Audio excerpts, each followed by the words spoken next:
निवडणुकीच्या सगळ्या धामधुमीमध्ये अमित ठाकरे ABP माझाच्या ऑफिसमध्ये आल्यात. माझा कट्टा त्यांच्यासोबत रेकॉर्ड झाला आहे, पण एका वेगळ्या कट्ट्यावरती, कॅज्युअल कट्ट्यावरती ते आत्ता भेटल्यात.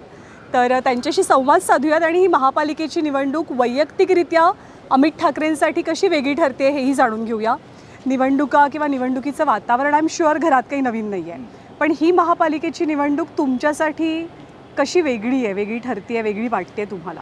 नाही, ह्या महानगरपालिकेची निवडणूक आपल्याला जास्त गंभीरतेने घेतली पाहिजे. कारण ज्या प्रकारे निवडणुका इन जनरल नेऊन ठेवल्या आहेत सत्ताधाऱ्यांनी, म्हणजे 5 कोटी देऊन फॉर्म काय माघार घ्यायला लावत आहेत आणि इकडे खून काय होत आहेत सोलापुरात. आणि सो मला वाटतं की कुठेतरी आपण लोकशाहीपासून दूर जातो आहे आणि हुकुमशाही टुवर्ड चाललो आहे. मला वाटतं ही जास्त गंभीरतेने घेतलं पाहिजे. म्हणजे कुठचीही निवडणूक ही गंभीरच असते, लोकांनी ती गंभीरतेने घेतली पाहिजे, पण खास करून ही निवडणूक. मी हा प्रश्न या अँगलनी पण विचारला होता की तुम्ही फुल फ्लेजली प्रचारामध्ये उतरलात, म्हणजे आत्तापर्यंत तुम्ही विधानसभेची निवडणूक लढवलीत, वैयक्तिक प्रचार करणं किंवा उमेदवारांसाठी प्रचार करणं हेही तुम्ही केलेलं आहे. पण इथे तुम्ही अगदी फुल फ्लेज कम्प्लिटली पूर्ण महापालिकेची निवडणूक हाताळत आहे. त्या अनुषंगानं अनुभव कसा आहे? नाही, अनुभव चांगला आहे, कारण 2 भाऊ एकत्र आल्यावर जो प्रतिसाद मिळतो आहे तो अतिशय उत्तम आहे. महाराष्ट्र सैनिक असतील किंवा शिवसैनिक असतील, ज्या प्रकारे मला किंवा आदित्यला वेलकम करतात किंवा स्वागत करतात, अतिशय वेगळं वातावरण आहे. आणि मला वाटतं लोकांमध्ये पण तेच आहे की कुठेतरी असं वाटतं की जाहिराती नाही चालू झाल्या तरी मुंबई एकवटली. कारण आमच्या जाहिराती अजून काहीच चालू नाही आल्यात, किंवा साहेबांची पण भाषणं यायची आहेत, उद्धव साहेबांची पण भाषणं यायची आहेत, पण तरी मुंबई एकवटली आहे ह्याच्या आधीच. तो रिस्पॉन्स बघून तुम्हाला कसं वाटतं? हे तर मी विचारलं होतं की राज ठाकरे, उद्धव ठाकरे या दोघांनी कधी ना कधी निवडणुका एकत्र लढवलेल्या आहेत, त्या दोघांनी एकत्र काम केलेलं आहे. पण आदित्य आणि तुमची कदाचित ही पहिलीच वेळ आहे. तर मग तुम्ही एकत्र प्रचाराला जाता, सभांना जाता, प्रेझेंटेशन तुम्ही दोघांनी दिलं. हे कॉर्डिनेशन कसं जमवता तुम्ही दोघीजणं? म्हणजे आधी काही बोलणं होतं तुमचं, काय कसं? आता प्रचाराला गेलो तेव्हा आम्ही इंटरव्ह्यू देऊन गेलो. मी एका चॅनलला आम्ही इंटरव्ह्यू एकत्र दिला पहिल्यांदा दोघांनी, आणि मग तिकडे गेलो. सो मला वाटतं पक्षांपेक्षा ना आम्ही 2 भाऊ भेटतो आहे असंच वाटतं. मी असंच आहे, पण त्याच्यात आम्ही कुठेही पॉलिटिक्स आणत नाही. गाडीत मजा मस्ती चालू असते, आम्ही गप्पा मारत असतो, तो रील्स दाखवत असतो, मी त्याला रील्स दाखवत असतो, आम्ही असं बोलत असतो. सो किंवा फिल्म्सच्या वगैरे गोष्टी होतात. मग प्रचार, लोकांना भेटणं वगैरे हे आम्ही खूप ऑर्गॅनिकली करतो आणि नॅचरली करतो. प्रेझेंटेशन पण तुम्ही बघितलं असेल तर खूप नॅचरल केमिस्ट्री होती इकडे. तर आम्हाला ते खूप आवडलं की असं एक कुठे तो माझ्यावर ओझा नाही आहे की असं काहीतरी एक गंभीर विषयात किंवा पॉलिटिकल विषयात आपण चाललो आहे. माझ्या भावाबरोबर मी प्रेझेंटेशन करतो. पण कुठल्या आठवणी, कुठल्या आवडी जुळत आहेत असं वाटलं या गेल्या काही दिवसात, जेव्हा एकत्र टाइम स्पेंड खूप वाढला आहे तुमच्या दोघांचा? खूप गप्पा गोष्टी होतात, खूप गप्पा गोष्टी, सिनेमे, म्युझिक, सिनेमा, आणि मग खूप अनेक. मग असं काय आवडी निवडी नाही, पण असं वाटतं की हे 20 वर्ष जो दुरावा होता तो नव्हताच असं वाटतंय. की असं इमिडिएट आम्ही एकमेकांशी कनेक्ट झालो. तुम्ही किती वर्षांनी भेटलात? म्हणजे ऑफकोर्स कधी अधेमध्ये बोलणं कदाचित झालेलं असू शकतं, पण मे बी 5 जुलै आणि त्याच्यानंतर मग गाठीभेटी सुरू झाल्या. तर ती किती वर्षांनी तुमच्या दोघांची वैयक्तिक झालेली ती भेट होती? वैयक्तिक मला वाटतं 2017-18 नंतर जेव्हा ते फुटबॉलर्स सगळे आलेले, रोनाल्डिनो वगैरे, तेव्हा मी आणि आदित्य लास्ट भेटलेलो. त्याच्यानंतर मला वाटतं आता तुमची ओळख म्हणजे राज ठाकरेंचा मुलगा, राजपुत्र असं छान कोट दिलं जातं. तर राज ठाकरेंचा मुलगा ह्याच्या पलीकडे जाऊन जेव्हा अमित ठाकरे स्वतःची ओळख बनवू पाहतात, तेव्हा तुम्हाला कुठली आव्हानं जाणवतात? नाही, मला आव्हान नाही जाणवत. नाही, अजिबात. मी आहे.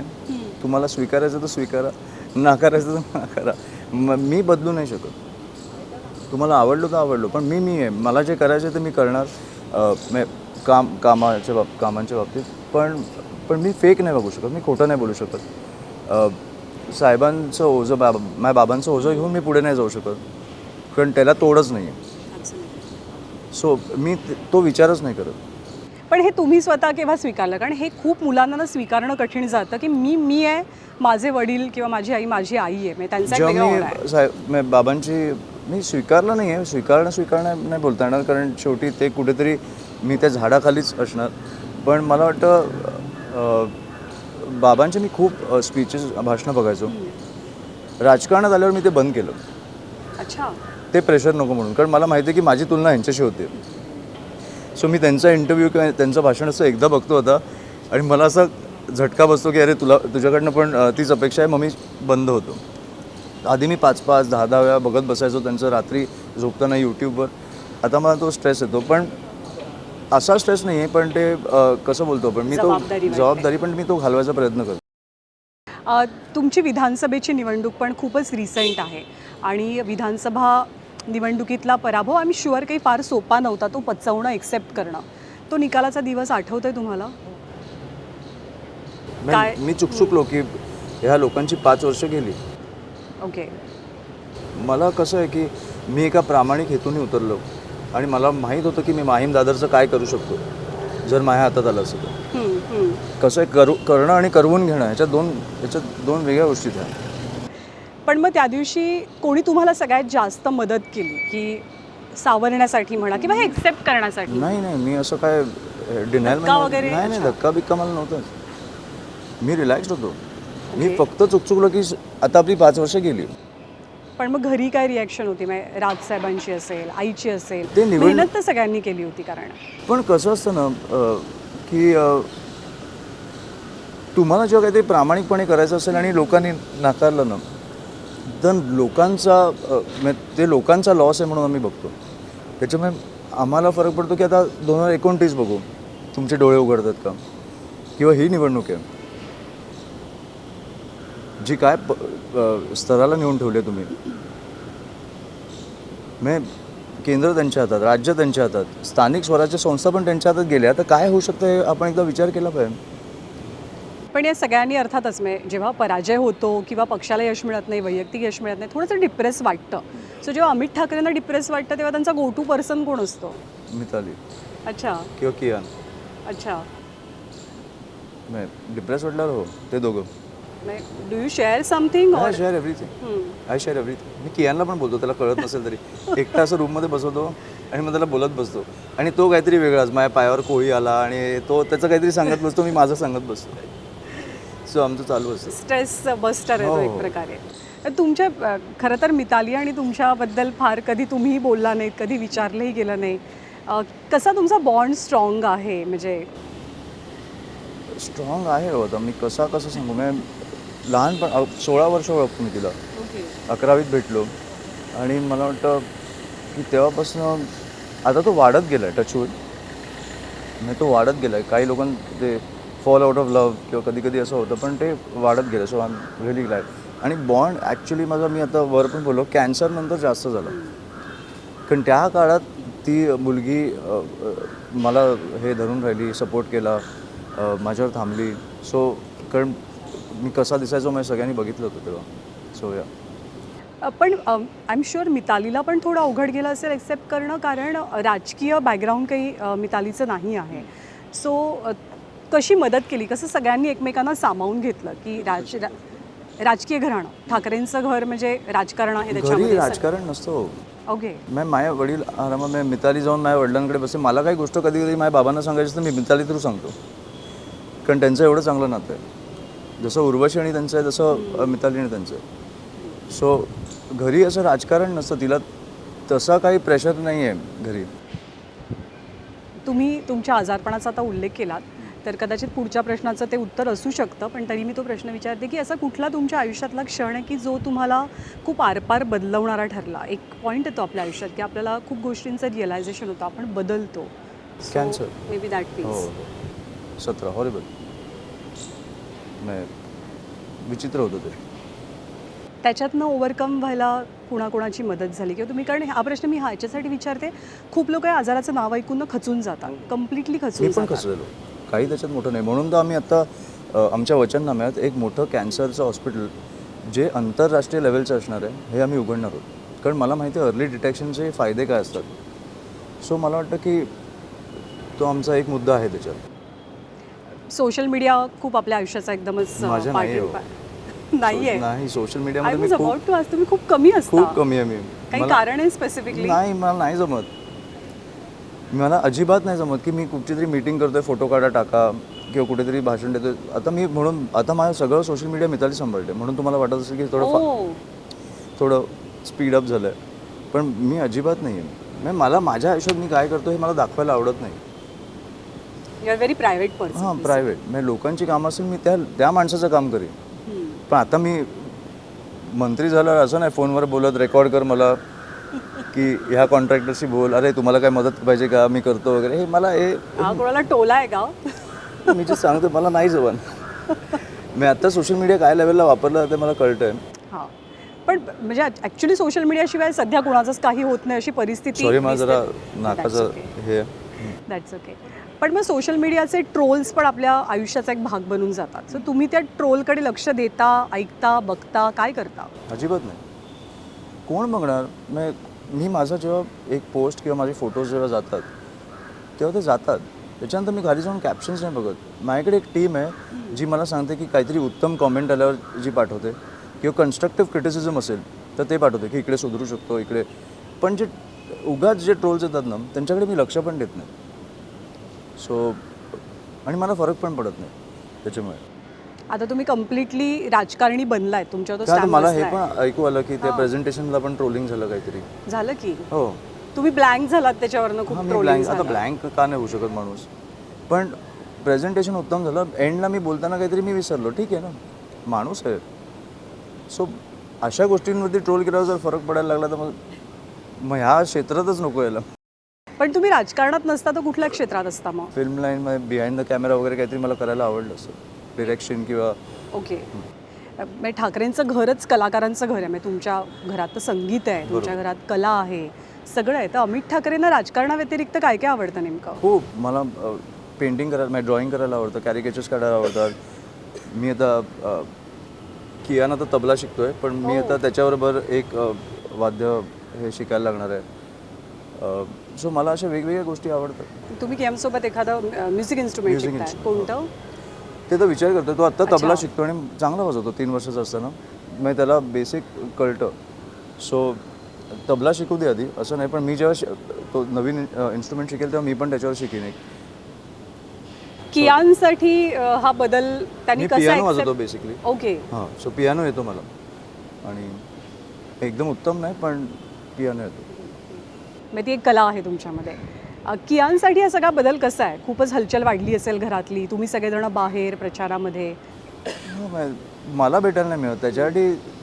मी नॉर्मलच असं तो त्याच्या आईला विचारतो की बाबा कुठे वगैरे. पण ते आता काय मी रात्री 2ला पोचतो, सकाळी 7ला निघतो ना. तो तेव्हा झोपला असतो आणि ना उठला असतो जेव्हा मी निघतो आणि पोचतो तेव्हा. सो ते 10 दिवस आपल्याला आता. काही रॅपिड फायर टाईप प्रश्न विचारते. तुम्हाला कॅमेरासमोर बोलणं जास्त कठीण वाटतं का स्टेजवरती? अवघडल्यासारखं म्हणून. स्टेजवर स्टेज फिअर आहे म्हणून का? परत की लोक इकडे कसं इकडे चुकलो तर तुम्ही थांबवू शकता ना कॅमेरा. तिकडे चुकलो तर हजारो लोकांसमोर चुकतो ना. No retake. तुम्हाला काय वाटतं की राजकारणात एखाद्या निर्णयावरती ठाम राहणं महत्त्वाचं आहे का बदल स्वीकारणं महत्त्वाचं आहे? कुठचा निर्णय तो महत्त्वाचा आहे. ओके. लोकांसाठी असेल तर ठाम राहणं महत्त्वाचं आहे आणि स्वतःच्या पक्षासाठी असेल तर मग काळानुसार आपण बदललो पण पाहिजे. अमित ठाकरेंबद्दल लोकांमध्ये असलेला सगळ्यात मोठा गैरसमज कुठला आहे असं तुम्हाला गैरसमज वाटतं? सगळ्यात मोठा मला वाटत नाही आत्तापर्यंत मी जे राजकारणात केलं आहे किंवा माझ्या आयुष्यात बघतो त्याच्याबद्दल काही गैरसमज आहे लोकांना. किंवा मग हे आपण असं फ्रेम करूया किंवा मे बी असं असेल की इंट्रोवर्ट ओके की बोलत नाही. पण मी हां हां मी किंवा रूढ आहे असं वाटू शकतं. ओके, हा पण मी गैरसमज हां आहे. मी मितभाषी आहे पण रूढ आहे असं वाटू शकतं. नाही तर मी हा प्रश्न असा फ्रेम करणार होता की अमित ठाकरेंनी आतापर्यंत त्यांच्याच बाबतीत ऐकलेली सगळ्यात मोठी अफवा कुठली आहे? म्हणजे अफवा? फनीएस्ट अफवा. हां, अफवा तर तुम्हीच बनवता यार. तुम्हीच सांगा मला कुठची बनवली मग मी सांगतो ती कुठची सगळ्यात मोठी आहे. नाही परत आपल्याला सोशल मीडिया स्क्रोल करायला हां लागेल त्याच्यासाठी एक्झॅक्टली. की. मला अशी अफवा कुठची आठवत नाही माझ्याबद्दल. ओके. तुम्हाला आजवर मिळालेला सगळ्यात मोठा लाईफ लेसन कोणता वाटतो? की जो कॅन्सरमुळेच मिळाला की लाईफ इज शॉर्ट. सो मला वाटतं जे करायचं आहे ते आत्ताच करायचं आहे. राजकारणात शांत राहणं त्याच्यामुळे तुम्ही- माझं ओके. मला वाटतं की मी लाईफमध्ये पण कधी मिताली बरोबर किंवा आई बरोबर असं भांडण वगैरे झालं तरी मी विचार करतो की सोड जाऊ दे. Let go. हे काय आपण किती दिवस खेचणार. सो हे ते पण करतात, पण माझ्याकडनं लगेच होतं. राजकारणामध्ये शांत राहणं हा तुम्ही स्ट्रॉंग पॉईंट मानता का कमकुवतपणा मानता? शांत राहणं. शांत राहणं म्हणजे एखाद्या कॉन्ट्रवर्सीमध्ये म्हणा, आत्ताच्या याला आता घडामोडींमध्ये तुम्ही म्हणा. बोलू शकता की वीकनेस वाटू शकते, कारण मी सोशल मीडियावर एवढा स्ट्रॉंग नाही आहे किंवा हे, पण मला वाटतं की शांत आणि पेशंट राहणं ना, हे मला वाटतं राजकारणात हे पाहिजेच. राजकारणात लॉयल्टी आणि पेशन्स ह्या 2 गोष्टी ह्या सगळ्यात जास्त पाहिजेत आणि सगळ्यात कमी बघायला मिळतात अशा आत्ताच्या दोन काळात. गोष्टी असायला पाहिजेत असं तुम्हाला लॉयल्टी वाटतं. आणि पेशन्स. मुंबईतलं तुमचं आवडतं ठिकाण कुठलं आहे की जेव्हा कधी अमित ठाकरेंना काय म्हणूया आपण ब्रेक घ्यावा असा वाटतो, रिलॅक्स व्हावं असं वाटतं, so this is the place? Shivaji Park okay. Round आतनं, म्हणजे मी ते मैदानातनं मला असं शांत वाटतं, किंवा ते गणेश उद्यानकडे वगैरे जाऊन मी असा कधी कधी आम्ही जस्ट तिकडे राऊंड मारत बसतो.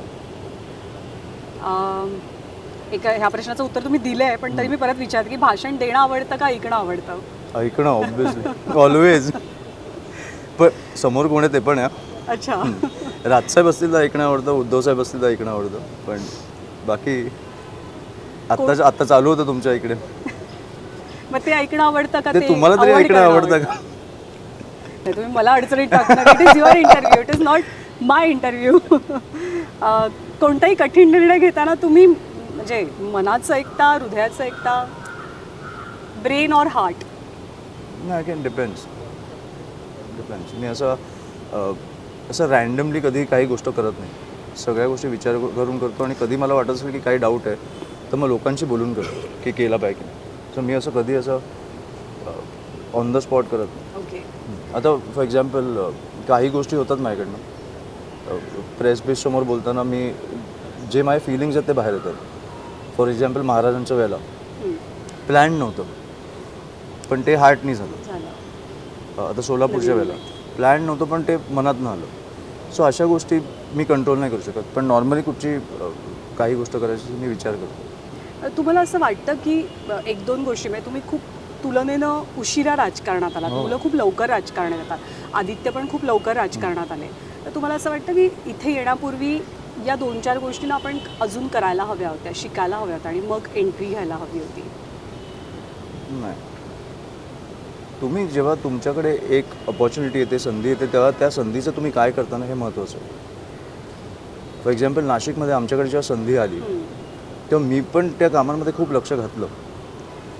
म्हणजे ते मुखडे धरण असेल, आपण 30 वर्षाचा पाण्याचा प्रश्न सोडवला, रस्ते बांधताना मला माहिती आहे साहेबांनी बाबांनी कॉन्ट्रॅक्टर्सना कसं झापलं आहे की रस्त्यात खड्डे पडले तर त्या खड्ड्यातच तुम्हाला मारणार. ह्या प्रकारची भाषा नाही वापरली ना तर तुमचे रस्ते असेच असणार. आणि आता तुम्ही अंधेरीला येताना बघताय ना, विचित्र परिस्थिती आहे बाहेर.